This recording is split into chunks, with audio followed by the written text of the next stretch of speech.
Hello everyone, welcome back to Extremely Aussie Challenge. Today we got very special obstacle. It opposed to we got volleyball, basketball, football to challenge our Aussie car. And today we got a lot of Aussie car to challenge as well. As you see, so many Aussie car from different brands.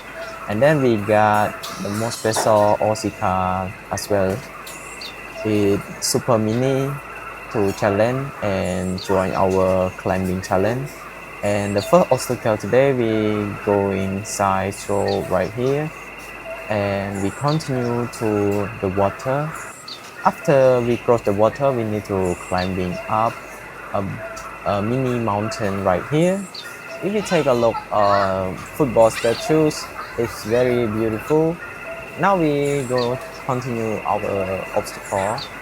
After the water, we need to climbing up a wood brick right here. Very difficult because we need to ride upward and going down to another obstacle. It's marked letter X. It's a bit difficult too.